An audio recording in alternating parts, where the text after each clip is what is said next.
to the Station of Decapitation without your head. I'm Nasty Neal. We'll get that out of the way. And I'm joined by the fine people here from the third Saturday in October, Part 5 and Part 1. Director and writer Jay Burleson. Woo! Hey, thanks for having me. Of course. And star of Part 5, Kansas Bowling. So it's a really interesting idea, and I think you would probably be best to describe that to people who are not aware yet. Yeah, so we have two retro slasher movies, the third Saturday in October, Part 5, which we made first, and then we also have the original entry in that series of films, the third Saturday in October. And it's something that I wanted to do for a really long time, almost a decade at the time that we actually went and made Part 5. But we're actually coming off 2 years of trying to get this much bigger project off the ground. It was more like an art house slasher, completely different type of movie, completely different tone. And ultimately, we just weren't able to get the amount of money that we needed, but we did have a lot of momentum built up. We had a production team, our producers, Frank Krafts and Ian Cunningham, as well as our cinematographer, Chris Hillicky. And we kind of just said, we're making a movie fall 2019, no matter what. You know, it's not going to be this movie, it's going to be a movie. And that at the time that we arrived into October of 2019, and it became apparent that we didn't have the resources to do the bigger film, I just went back to the drawing board with the third Saturday in October franchise, which I had notes on and some ideas for, very quickly developed the script for Part 5. And then we just went and made it. And we're fortunate that we were able to get enough money about a year later to go back and make Part 1. And it kind of developed over that 2-year period of, you know we want this to be like a lost slasher franchise and to play up the retro aspects of the different time periods of the slasher heyday. And it just so happened we were able to do both of them back to back. And since they were both going to be completed at the same time, it just made sense to just release them both at the same time and kind of play into that video store aesthetic of the 90s, where you might end up renting a sequel to Halloween before you're able to rent the original Halloween. Right. So we'll go on to all this in a minute, but Kansas, how did you get involved? How early on was that?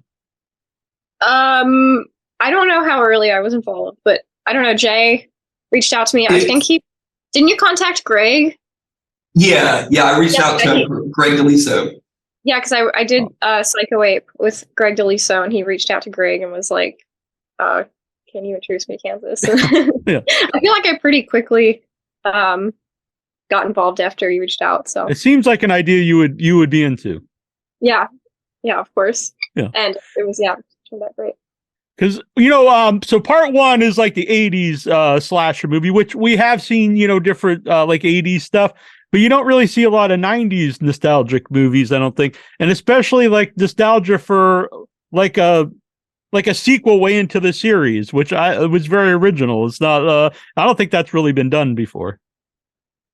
Well, thank you. Yeah, I was a big fan of the main slasher franchises growing up, and my mom showed me those movies when I was way too young to see them. But, as a kid, I just had some real personal connection to Halloween 5, Halloween 4 and 5, but especially Halloween 5.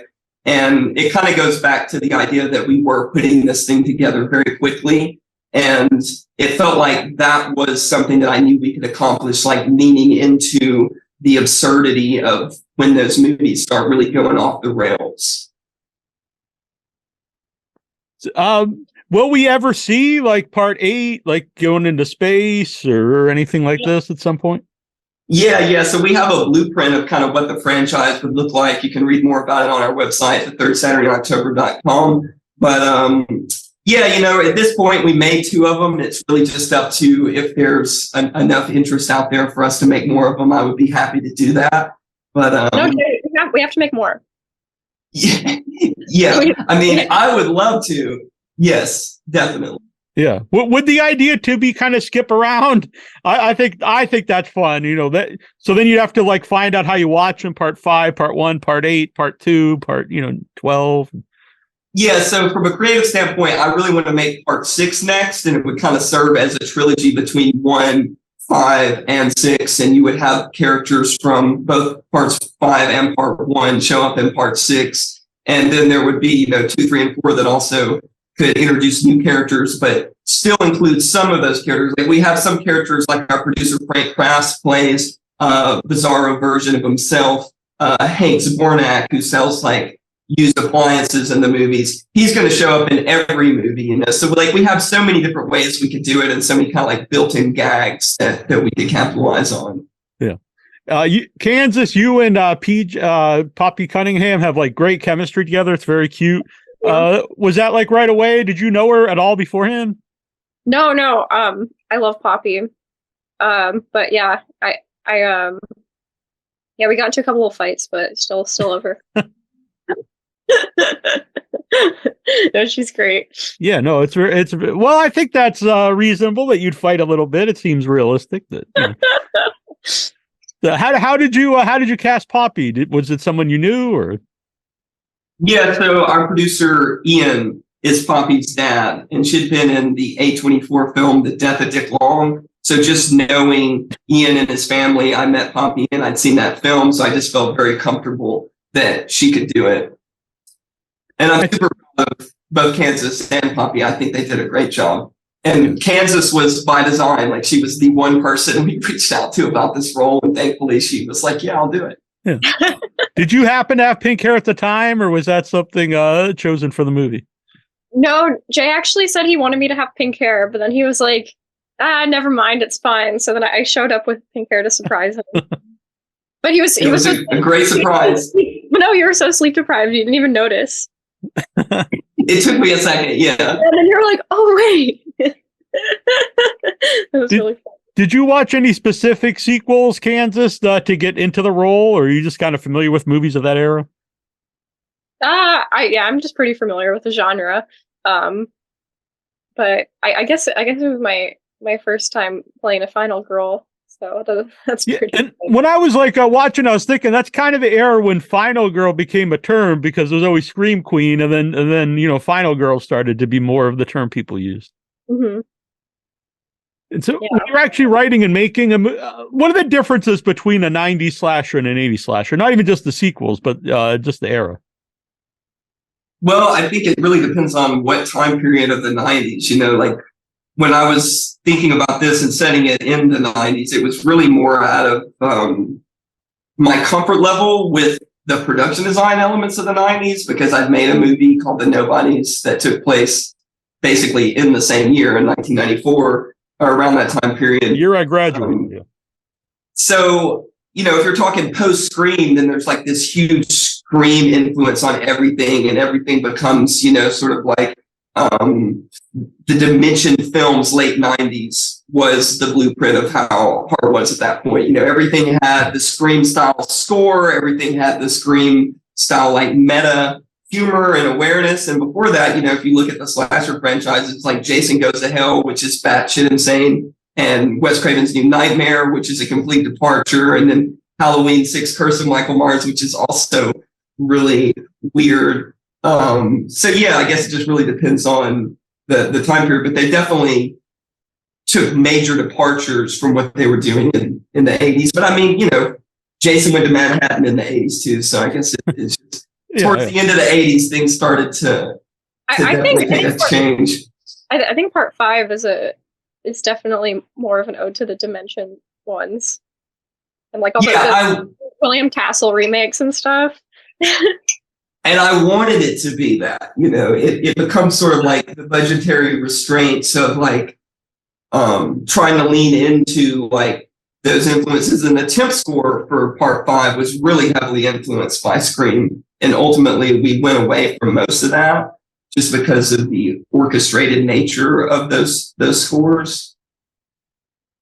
Kansas, when you said first time playing a final girl, and even though I think like the idea of both these movies are experimental, I guess, or weird, but usually when I see you in something, it's very experimental, very strange, like Psycho Ape. So this was more like, I don't want to say straight acting, but you know, it was different than the stuff I usually see you in. So, how did you approach that role as the final girl? I don't know. Well, yeah, it was different. Because I don't know that it's not comedic, so I don't know. I do usually act like you're kind of almost the straight person of the movie, which is, you know, is interesting. What made her write for it, Jay? Well, you said you saw in Psycho Ape, which is a much different movie. I heard the producer part 2 is really cool. I think from a casting standpoint, we were just trying to find people that we felt were like exciting and that would continue to go out there and generate things for themselves, and to just have like the coolest possible cast that we could have for, the kind of quick nature of putting the film together and the low budget nature of it. And I'd just been a fan of Kansas for a couple of years, really, and was excited about what she was doing and just felt like we needed that type of energy. Kansas, did you see it with an audience at any of the festivals? Yeah, I went to Birmingham for the Sidewalk Film Festival over the summer. So you had seen part 1 before yet? Before seeing it at the festival? Yeah, I had seen a screener link of it, but that was my first time seeing part 1 with an audience, but it was really fun. What was that experience, Jay, seeing, both the films with an audience? Also, was it hard to get screened at the festivals because of the run length, 2 movies together? Yeah, I'm sure it definitely kept us out of a few places, but we were really just surprised by the number of festivals that picked us up and ran with the double feature thing. I think out of the festivals that we did, only one festival specifically wanted to just screen one of the movies. And we did a lot of virtual fests, which I'd never done before, but that ended up being really great. There was just a lot of immediate reaction on Letterboxd every time we went to a virtual fest, and it seemed to get more of an impact that way online than it did, playing the festivals that weren't virtual, the in-person fest. Kansas, how do you feel about watching yourself on screen at a festival? I hate it so much. I cringe at myself. But I got to do it sometimes. But no, I don't usually like it. Jay, what are the benefits of doing a festival? Oh, I mean, you get to interact with like-minded people. It's a chance to, sit in a theater with an audience and see your work on screen. And, it's just where the community is. And I think the more you make the movies you really want to make and that speak to you, they end up in festivals that are really connected to that spirit that you embody. And you just meet more people that hopefully become part of your team moving forward and, to make more films with. So did you shoot the part 1? Was that shot on film? No, it's just, I mean, we would have loved to have actually shot on film, but I also think like my style is not really beneficial to that with the amount of money that we would have had. Cause I like to shoot as much as I possibly can. And we always just kind of figure things out in the moment. It's kind of like improvisational jazz, the way we worked, especially on these 2 movies. They both look very different. They both, they look like they're shot completely. They do look like they're shot in different eras. Did you have the same crew on both of them? Yeah, pretty much the same crew. A lot of the same people came back. We brought in some new faces on part 1, and we shot both of the movies over 2 different phases of principal, just kind of how it worked out in terms of what we were trying to accomplish and the number of days that we could shoot at one time with the money we might have available at that point.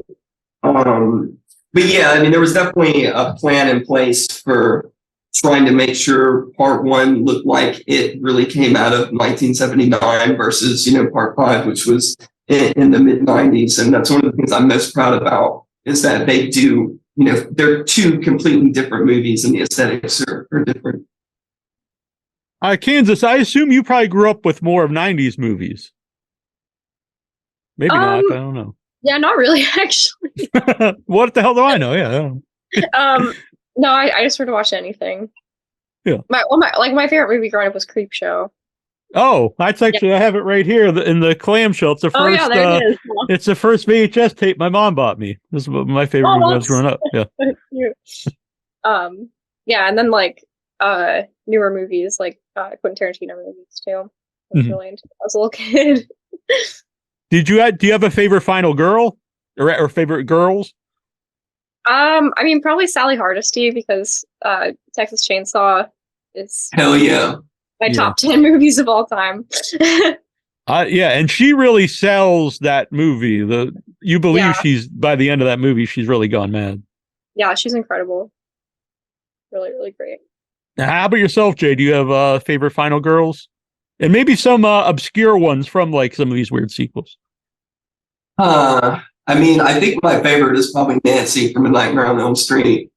I mean, I love Daniel Harrison, Halloween 4 and 5. I think Jamie Lloyd's a great character, and that they did a complete disservice to her by the way they handled that character in part 6. Yeah, I mean, I rented all those, and then I was curious where this goes, and then they just reboot the whole thing. Yeah, it's super weird, and I mean, it's exciting to kind of try to capture some of that weirdness if we were to make more of these, but I want to make sure that our overall storyline remains a little bit more intact. And I think a lot of those movies... We definitely, sorry to cut you off, but we definitely wouldn't do that to PJ or to Maggie. Yeah. Well, go on, sorry, Kansas. Oh, sorry, I was just saying, if you do one in space, I have to be in it. Okay. But you're just like a hologram that shows up to, like 300 years ago, I battled this monster on Earth, and I give you some advice. Okay. Do you have a favorite sequel that does go off into space? Oh, Leprechaun 4. All right, for that one, man, you were right on that one. It's like, of course, yeah. Leprechaun 4. I was thinking maybe Hellraiser 4, but no, is it always 4? No, Jason is like, what, 10? 8. No, 8. Oh, no, that's Manhattan. Yeah. 10. Right. 10. Man, he travels a lot from 8 to 10 from Manhattan to space. Manhattan to hell to space. He's got 7 all in the same area, and then he goes to Manhattan to hell and space. I guess that's the trilogy right there. But do you have any when you're putting these together, do you have any well, what I was going to say was I think right now people are starting to really like a lot of those weird sequels that didn't get a lot of love when they were out at the time. Like I know like Friday the 13th Part 5 I think is more popular now than it was, and just a lot of those sequels. Yeah. One movie that influenced Part 5 that is kind of, I don't know how familiar most people are with it, but Bill Heinzman, I believe is his name. He played the original Cemetery Ghoul. Yeah, he was going to be our first guest on the show, but oh, really? Yeah, in 2006. Yeah. Yeah, so he directed a movie called Flesh Eater, I believe in like 1987 or 88, and he plays the same zombie character from Night of the Living Dead in that movie, and it's just like the movie's insane, but it basically inspired some of the way we set up party, kind of just driving this hearse around and going house to house. I was really influenced by the absurd tone and setup of Flesh Eater, where you're basically just following Bill Heinzman's zombie around the whole movie. Like he's with a pack of other zombies and they kill off everybody that you meet in the first 30 minutes of the movie, and then it's him going on a rampage. So you meet a bunch of other characters for like 5 minutes, he kills them, and you just keep going and going. So I got a lot of respect for that movie. It's got a really unique tone and sensibility. Yeah. Now, Kansas, you were right there for Leprechaun 4. So what are some of your more obscure sequels that you're really fond of? Let's see, obscure sequels. They don't have to go in space. Let's see. I mean, well, Texas Chainsaw 2 is always a great one. And Jason Lives. I don't know. I would need a second to think of this. I'm just naming the basic ones, but I'm sure there's some really crazy sequel out there that I really love. Well, there's all the Italian ones that call themselves sequels that aren't actually sequels. I don't know if those would count for anything. Like I don't know, Zombie 2 maybe. No, it's great though. Yeah. Beyond the Door 2. Shock. Mario Bava. That one I don't think I've actually seen, so I feel I'm a very bad host here. I'll have to check. It's Mario Bava's last movie technically. I think it's something like he died while making it. Lamberto Bava took over directing, but it's a sequel to Beyond the Door, so it's called Beyond the Door 2. But the other title is Shock. But the other Beyond the Door is an Italian Exorcist ripoff, but that's really good. But then Beyond the Door 2 doesn't have anything to do with number 1, but it's really good. It's like a ghost story. Yeah. I love it. So when the movies are out there, because they're coming out this week on video on demand and on streaming sites, how So some people will watch part one first, obviously. How do you try to get people to watch them in the order you would like them to watch them? And I believe Jay is frozen, or he's just very riveted. I think I'll answer for Jay. I think he is just really excited because most people are watching both of them, so it's really great. Yeah. Oh, Jay left. Jay just said he's in a power outage. Oh, well, that's too bad.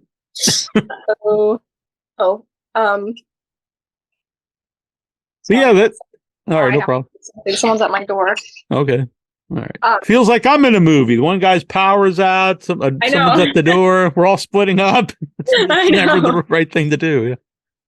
But yeah, I like the idea, and then I also like the idea that people might search for part 2. Like I can't find 2, 3, and 4, but 1 and 5 are on a website or whatnot. Yeah. Yeah. While Jay's gone, another thing I can say is that probably the main reason I went to Alabama to do this movie is he sent me the script and I read it, but then I watched The Nobodies and I was like, oh my God, this is so good. Like, I'm down for whatever this guy does. So I have to admit, I've not seen Nobodies, but it is always exciting when you see someone's work and you like it, then you can go back and find their other stuff. So I'm actually, should ask Jay do you know where that is? Nobodies? Is it on? I'm sure Trauma buried it because it's a Trauma release. So all their good ones are possible to find. Yeah. So when you read the script, did you just read the script for part 5 or did you read? I don't even know if there was a script for part 1 at that time. No, yeah, there wasn't a script for part 1. When he sent me the script, yeah, it was just part 5. Yeah, the script is just like pretty standard slasher script. So I was like, this could go many ways. It could either be very well made or not. But then when I saw The Nobodies, I was just like, oh, no, this will be good. Well, that's interesting too, because I assume like as a script, like you said, it reads as like a slasher film of that era, but you don't know a lot of it would be in the editing and the score and how it's handled. Yeah, it's always tough to tell. Yeah. So when you saw it for the first time with everything, with the score and everything, what were your thoughts? Or maybe you saw several, versions of it before you saw the final one. Yeah, no, I actually, the first time I saw it, me and my sister, we were stranded in Williams, Arizona because our car broke down and he emailed it to us and we watched it on my phone. So we didn't have That's never a good way to watch something. I know, it was really bad. But then I think right when we got home, then we watched it again on TV. So, no, it was just really exciting. I was like, oh my God, it's a real movie. Yeah.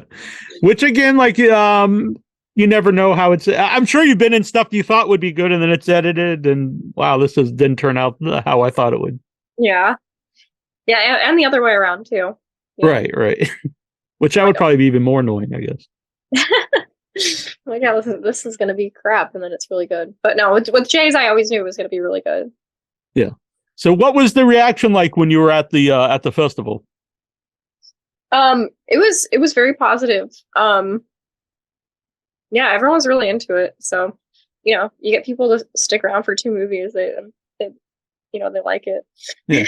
Yeah. I was going to be at Panic Fest. I didn't make it, but my friends Michael and Sophia were there and they were texting me right away that it would be something I would like. Oh, cool. So I was happy that this came about and I get to see them. Well, Jay mentioned they had a website. I believe he said it was thirdsaturdaynoctober.com. Which is a very memorable name too. Yeah. Yeah. Which, it's not just slash or something that sounds very mundane and very, you could like whatever that is. But titles are getting like really short nowadays. Yeah, and to me, as soon as I heard the name, I'm like, well, what the hell is that? And also the poster art's great for both of them. Yeah, they're really, really great. I love how they match too. Yeah. So Jay is rebooting. So I also liked how I don't want to spoil the movies for people who haven't seen them since they're just really, besides festivals, probably haven't seen them. But I like how if you watch part 5 and then 1, a lot of stuff that you just kind of take for granted in 5 is set up in 1, and I thought that's an interesting way to tell the story, to see kind of the origins of the movie after watching part 5. Yeah, because you're like stuff with the mask and stuff. Yeah, because you're able to follow along with part 5 without knowing the origins, because it's like That's what happens. Which is something to say about, I think, a lot of those sequels of that era is you could just watch them without, like, I've never seen Friday the 13th Part 1, 2, 3, 4. I'm just going to start watching 5. So how about yourself? I know you've got a movie yourself out or coming to the festivals. Yeah, my movie Cuddly Toys. The trailer just came out.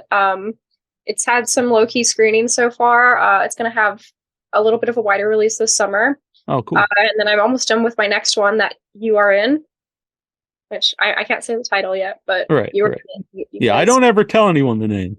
Okay. I told my brother, but no one listens to that guy, so it'll be all right. Yeah, and you play a scary man. Yeah, I'm not as scary in real life. I don't think, anyway. Definitely not. But no, I really like this. I like both of them, and I like that they were different. And it does really make me want to see more of them. And I'm glad that you're up for doing more of them. Yeah, I would love for people to be into them and to want more sequels. So, hi, Jay. Hello, Hey, Jay. sorry. That's okay. The power went out. The power went out, then someone's at Kansas door. I didn't know what was happening here. Oh, no. I thought I was part of like part 7 or something, or where it's like or maybe like one that's taken place like during COVID, where it's just a weird Zoom movie and very meta or something. I don't know we definitely planned all of this. Yeah. So I also like that that it just says he kills randomly, which usually in the movies like, oh, he kills young lovers and all these things, and it's like he just kills people. Yeah, he just wants to kill everybody he sees. Which they say though in some of the Jason movies, but he does kill a lot of other people. He don't just kill the young campers. Yeah, I would say Jason he's gonna kill you if he sees you. He kills Crazy Ralph and all these. Crazy Ralph was amazing. Yeah, I agree. I'm a big fan of Crazy Ralph. So I was asking Kansas, what was the website for people to follow the third Saturday? Yeah, it's the third Saturday in October.com. And then we're TSIO Films on pretty much all social media, TikTok, Instagram, Facebook, Twitter. And I also asked her, so if people so when it's out there, you don't have as much control over how they watch them. So if someone watches part 1 and part 5, will that matter to you? Or like, how do you go about like trying to get people to watch them in the order you'd like them to? Yeah, we've tried to create this world of like the Lost slasher franchise. That's part of our world building. There's more information on that on our website as well. We have a Lost fan site that's like a early 2000s Angel Fire site that goes into the history of some of the films. So we've created these things to invite you into the world and to, hopefully get you excited about participating in seeing part 5 first and then watching part 1. But ultimately, as you said, we know that once they're out there, people are going to discover them how they discover them. So I don't think it ultimately matters, but I do think there's something cool about knowing that we made part 5 first, and then all of those decisions that we made without knowing what part 1 would look like, then determine the story for part 1, explaining why the killer wears, a suit. Watching them, I really did think you would actually maybe just fill them back to back, but it's kind of cool that you actually wrote that after. Yeah. So we encourage people to start with part 5, but ultimately, I think it's fine however you come about it or whatever you feel good about in terms of watching them. We're just happy if you watch them at all. Yeah. And they work, if you're a big horror fan, which I assume you are if you're watching this, they work really well. They probably work better if you're a big horror fan. And Kansas, you were great in the movie, not just because you're here and I like you, but you were really good in it. And you're always interesting in anything, but this was a much different role for you. Yeah, I think to this day probably. I guess I'm a final girl in Greg DeLiso's new movie Bad Brain, but it's definitely more goofy. So, all right, for future lists, we got to keep you in mind for the favorite final girls. Yeah. All right. Well, it's been very fun, and I know we had some difficulties here, but it all worked out, and I'll edit that all out. It'll be very smooth. Or I'll leave it in. Thanks. I don't know, but yeah. Yeah, whatever's fine. I'm sure it's cool. All right. Well, thanks, guys. Bye, Neal. Thanks. Bye. Thanks, Good Neal. to see you both. Thank you so much, Neal. Yep. Thanks for bearing with the power outage. That's fine. I'm used to things happening. No problem. All right. It was very Bye. on brand. All right. I'll talk to you soon. Bye-bye. Bye.